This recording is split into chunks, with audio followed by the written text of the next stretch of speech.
Can you believe the conference is at a closing point? 이제 컨퍼런스가 끝날 시간이 다 돼갑니다. Thank you for being with us for the whole journey.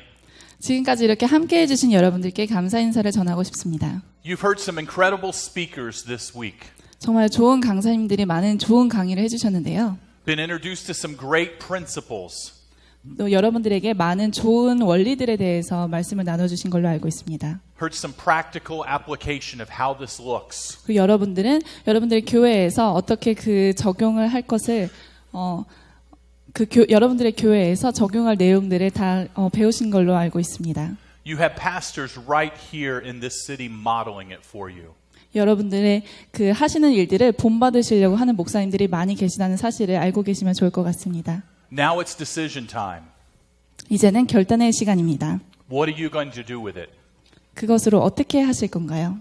So I have some short thoughts I want to share with you this afternoon. 오늘 오후에는 여러분들과 잠깐 제가 생각한 내용들을 나누기를 원합니다.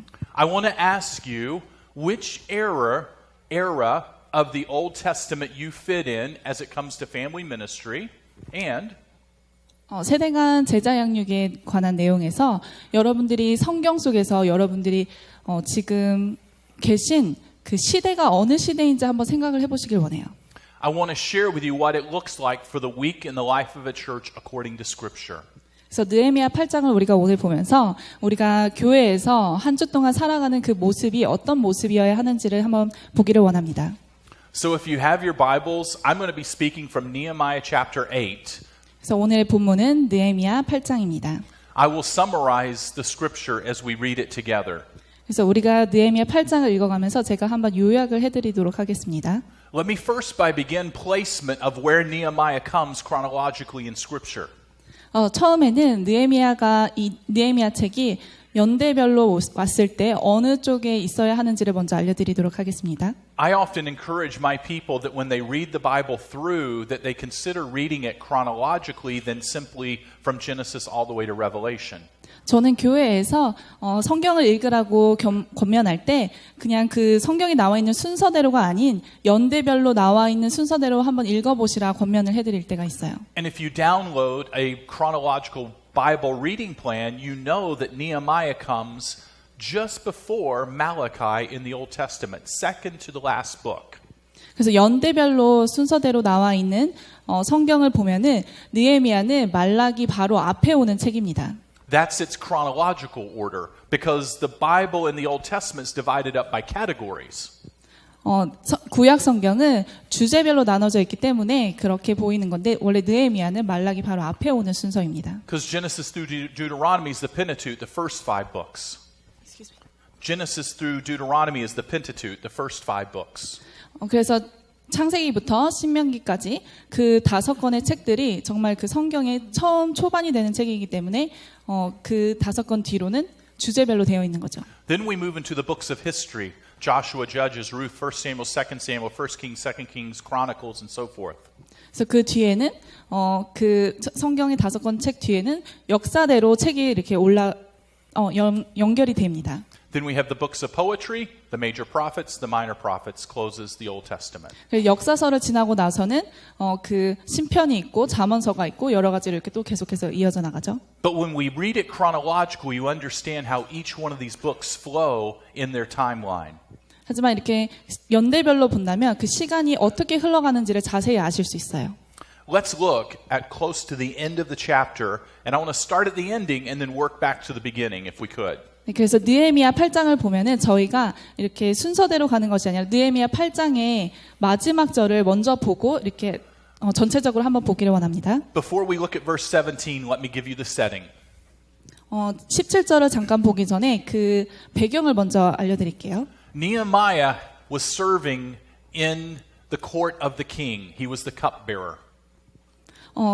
그 느헤미야는 He was a servant in the king's court.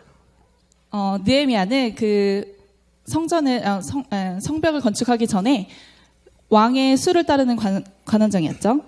And he overheard the news that came back from Jerusalem that the city lie in ruin with the walls torn down and the gates had been burned. 그래서 느헤미야가 그 왕의 시중을 드는 종이었는데 어느 날 하루는 그 예루살렘에 있는 성전이 무너지고 성벽이 무너지고 불탔다는 소식을 들었습니다. And when Nehemiah heard this news, we find in chapter 1 that he cried, he wept, he was sad. 그래서 저희가 아는 것 같이 느헤미야 1장에서 보면은 느헤미야가 그 소식을 들었을 때 그 소식에 마음 아파하고 울었죠. I'll be honest with you, when I watch the news or I read the news, I get concerned about what happens in the world, but I don't think I've ever wept over the news. 제가 뉴스를 볼 때는 정말 어려운 일이거나 또 정말 충격적인 일을 봐도 제가 이렇게 울거나 마음 아파하는 일이 별로 없어요. But when something happens that's personal to you within your family that concerns you, you weep. 하지만 가족에게 일어나는 정말 제 주변에 가까운 사람들에게 일어나는 개인적인 일을 겪었을 때 저희는 정말 마음 아파하고 또 울기도 합니다. Nehemiah actually occurs 140 years after the book of Daniel. 느헤미야는 다니엘서 이후로 한 140년이 지난 후에 쓰여진 책입니다. That means that the captivity of Judah had already been taken place by Babylon when they hauled away Daniel, Shadrach, Meshach, and Abednego in 587 BC. 그래서 그 느헤미야 시대로 오기까지 그 다니엘의 그 시대부터 거의 140년 동안 그 시대 그 포로의 시대가 계속해서 이어졌던 거죠. That Sunday school story of Daniel being in the lion's den and his three friends standing tall and being thrown in the fiery furnace took place 140 years before the book of Nehemiah. 그래서 책에 다니엘 책에 나와 있는 것처럼 다니엘과 그 세 친구들이 그 자신들의 믿음을 지키기 위해서 사자굴에 들어가고 했던 내용들이 벌써 그 느헤미야가 있기 한 140년 전에 일어났던 일인 거죠. That means Nehemiah's maybe great-grandfather was a teenager and was hauled away at the same time Daniel and Shadrach, Meshach, and Abednego was taken to Babylon. 그래서 느헤미야 전에 그 전 세대인 다니엘에서부터 이미 다니엘이 10대 때부터 이렇게 이어진 그 시대가 그 포로의 시대가 140년이 훨씬 넘는 거라는 거죠. Now think about that. Nehemiah had never seen Jerusalem, the city. 생각해 보세요. 느헤미야는 예루살렘을 본 적이 없습니다. Then how did he weep over something he had never seen? 그러면 어떻게 느헤미야는 자신이 한 번도 본 적이 없는 것에 대해서 그렇게 슬피 울 수 있었을까요? Because his father told him about some place that was very special that represented where God was.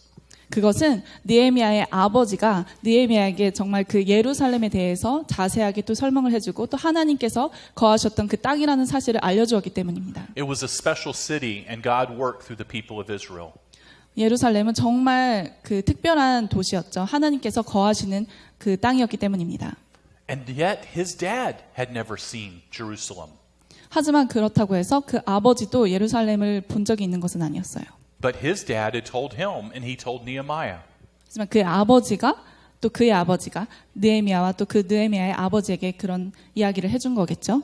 This is called oral tradition. When one generation tells the next about the things of God and how special God is working among us. 이것은 구전이라고 하는 것입니다. 그 전 세대가 그 다음 세대에게 무언가를 전해줄 때 말로 이렇게 전해주는 것을 얘기하죠. It had been passed along from Nehemiah's great-great-grandfather all the way down to Nehemiah so that when he heard the news, he was sad inside. 그래서 그 신앙의 흐름이 그 할아버지 때부터 전전 세대부터 흘러져 내려와서 느헤미야에게 왔을 때 느헤미야는 이 예루살렘의 소식을 듣고 정말 슬퍼하는 마음을 가질 수 있었던 거죠. So he asked the king, "Could I go back and help rebuild the walls of my home city?" 느헤미야는 왕에게 제가 다시 제가 정말 중요하게 생각하는 이 도시에 가서 성벽을 다시 건설할 수 있을까요? 하면서 물어본 것입니다. And the king granted him favor, not only permission to go back, but gave him supplies to go back and help rebuild with. 하지만 아닥사스다 왕은 느헤미야가 그 땅으로 다시 돌아가서 성벽을 건축하는 것만 허락한 것이 아니라 그것에 필요한 모든 필요한 것들을 그에게 제공해 주었습니다. And so the whole book of Nehemiah talks about rebuilding the wall in a record time of 52 days.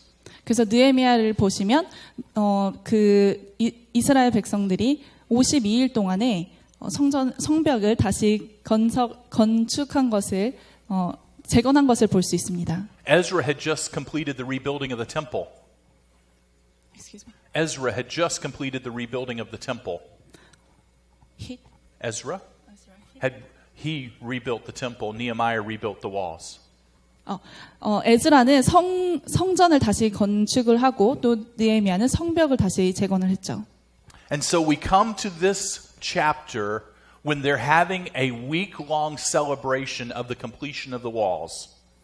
그래서 그 성벽이 다 건축된 뒤에 이스라엘 백성들은 8일 동안 그것에 대한 축제를 열었습니다. And I'm going to tell you what we're about to read. We're going to read where Ezra's having this great celebration that looks very much like a Sunday in our churches. 그래서 이 시대에 이스라엘 백성들이 나눴던 그 축제의 그런 광경은 저희가 주일에 나누는 것과 마찬가지예요. And then the families interact throughout the week based upon what they had read and heard in church. 그리고 가족들은 그 주일에서 배웠던 내용들을 가지고 한 주 동안 자녀들과 나누면서 하는 그런 생활을 했습니다. And the last verse of Nehemiah chapter 8 shows them coming back together on the 8th day and they're having another church service. 그리고 한 주가 지나고 나서 다시 한번 교회로 다시 돌아와서 또 말씀을 나누고 또 말씀을 공부하는 그런 시간을 가졌던 거죠. So basically this is from Sunday to Sunday in this whole chapter in Nehemiah. 그래서 이것은 주일부터 시작해서 또 주일에 끝나는 그 8일 동안의 시간을 나누는 시간을 보여주고 있습니다. That takes us to verse 17 where I want us to begin. 그래서 저희가 시작하고자 하는 그 17절에 내용이 나오죠. This verse says that the whole company had returned from exile, built temporary shelters, lived in them, and not since the days of Joshua the son of Nun had the Israelites celebrated this feast, and their joy was great. 네, 17절에 사로잡혔다가 돌아온 회중이 다 초막을 짓고 그 안에 거하니 눈의 아들 여호수아 때로부터 그날까지 이스라엘 자손이 이같이 행한 일이 없었으므로 이에 크게 기뻐하며라고 기록되어 있습니다. They celebrated the Feast of the Tents or the Tabernacle for the first time in a very long time. 그래서 이 이스라엘 백성들은 정말 오랫동안 해오지 않았던 그 초막절, 장막절의 그 축제를 다시 시작을 하게 된 거죠. Let's read and summarize through the chapter to see how they discovered this feast and what they did about it. 그래서 느헤미야 8장에서는 이들이 어떻게 이 축제를 누렸는지를 자세하게 설명을 하고 있습니다. But I want you to notice it's not the feast that I'm emphasizing, it's what the parents did about the teaching of Scripture here.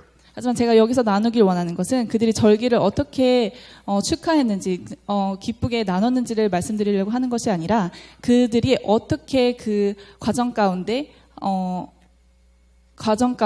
하나님을 더 이렇게 공부했는지 더 나눴는지를 나눠보기를 원합니다. Verses 1 and 2 of Nehemiah chapter 8 say that all the men, all the women, and all the children came together for a beautiful church service, and Nehemiah read from the book of the law.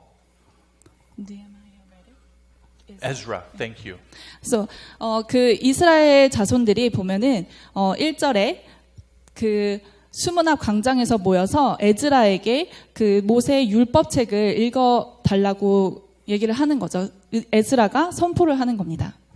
And so it says he read that book of the law and he explained it to the people who are listening. That's much like what a pastor does. It's much like what a teacher does. 그래서 에스라가 모세 율법책을 선포하면서 그들에게 그 하나님의 말씀에 대한 것을 명백하게 해줍니다. 그래서 그것이 오늘날 우리 교회 목사님들이 교인들에게 해주는 모습과 같은 것이죠.